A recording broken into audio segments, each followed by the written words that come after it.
called the Fiscal Fat.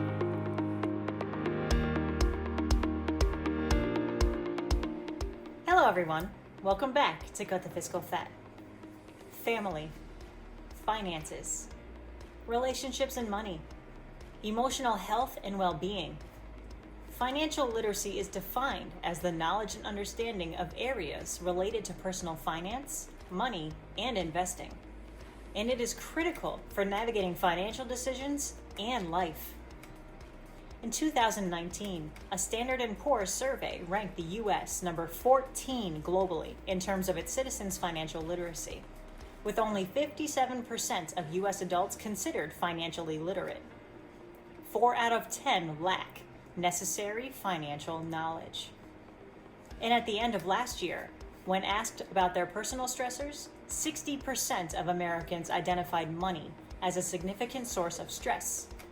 This was before the pandemic struck, so we assume this number will increase further. Stress is defined as the non-specific response of the body to any demand for change. Not having enough money to provide for our families, to plan for the future, or enjoy the present restricts our choices and can wreak emotional havoc on our psyche. Financial stress manifests itself in obvious ways: loss of focus, lack of sleep, and constant worry. It can affect life's most important things, like your mental and physical health, your job, and your relationships with friends, family, and loved ones. I would like to share with you why teaching people about money and finances has become so important to me. It may be heavy or unbelievable for some to hear, but it is a reality for me and my loved ones. I am a victim of domestic violence and the mother of a beautiful stillborn angel. My father worked out of state in home health care and would bring my brothers and I, sometimes all 4 of us, but most times just 2 of us, to stay with him for the week. The woman my father cared for was a kind quadriplegic woman who had a volatile relationship with her estranged husband.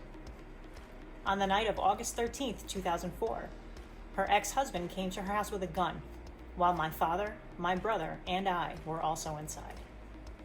He shot his way through the back window, and after a struggle with my father, shot and killed my father, then his ex-wife, before he left the scene and committed suicide,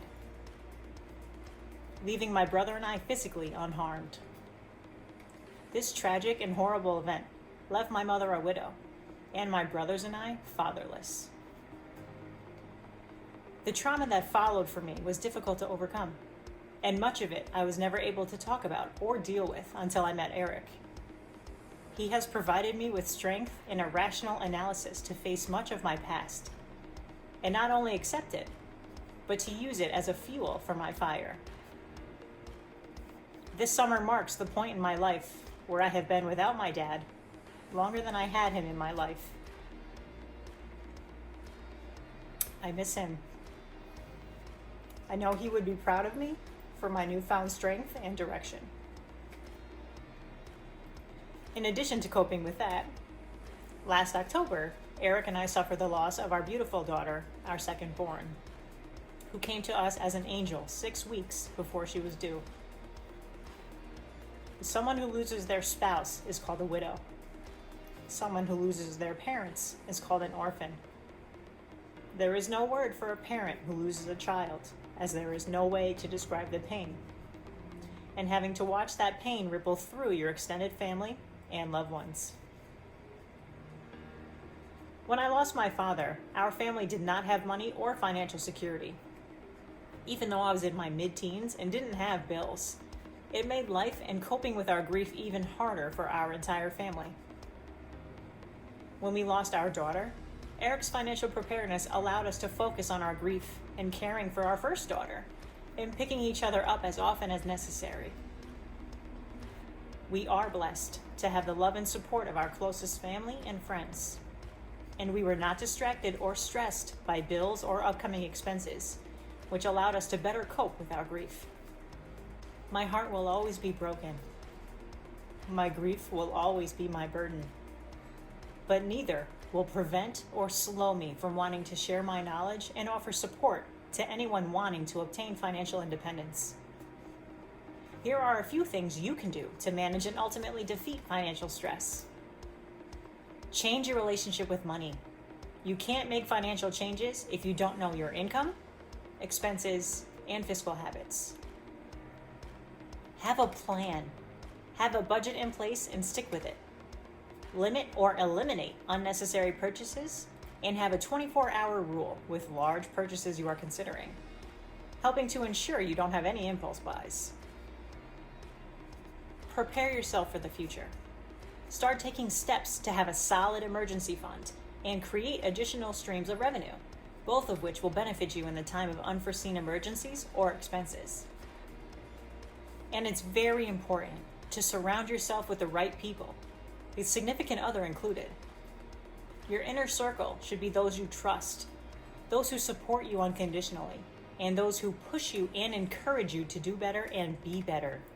No bad vibes. I built our website to be my soapbox and a source of knowledge, support, and encouragement for everyone, but especially those with uphill battles. When you understand that your self-worth is not determined by your net worth, then you'll have financial freedom. It is not money that's important. It is financial literacy and independence, and the options that come with it that can help you through life's struggles in addition to the success it brings.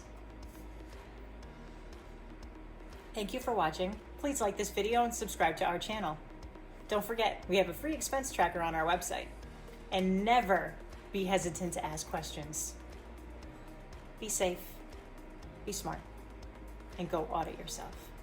1, 2, 3, 4, 5, 6, 7, 8, 9, 10, 11, 12, 13, 14, 15, 17, 18, 19, 20.